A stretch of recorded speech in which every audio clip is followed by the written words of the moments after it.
200 টাকা বা 300 টাকা নিচ্ছে যাওয়ার সময় আসার সময়। খুব ভালো লাগছে, এবার লং টাইম পাইছি ছুটি, যার কারণে পরিবার সবার সাথে বেড়াইতে পারছি, ছুটিটা খুব ভালো কাটছে, সবার সাথে আনন্দ উপভোগ করতে পারছি, খুব ভালো লাগছে এবার। হ্যাঁ, মোটরসাইকেল নিয়ে বাড়ি গেছিলাম। অনেক ভিড় ছিল।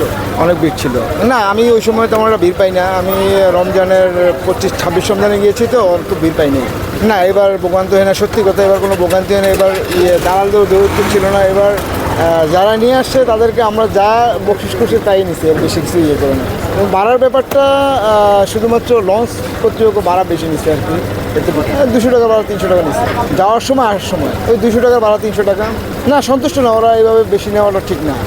লঞ্চ ব্যবস্থাপনা আগের মধ্যে আছে, প্রত্যাশা তো ভালো থাকে আমাদের লঞ্চ ব্যবস্থাপনা আগের থেকে, যাতে আমরা ভালো সার্ভিসটা পাই। যেমন এবার হুন্ডা নেওয়ার সময় যেই ভোগান্তিটা আমার দূর হয়েছে, ঠিক লঞ্চে আমাদের এরকম ভোগান্তি দূর হয়। ডিজিটাল টিকিটের মাধ্যমে টিকিট করা সবচেয়ে বেটার আমাদের জন্য। সরকার যে সার্চ করে দেয়, সবচেয়ে বেটার আমাদের জন্য।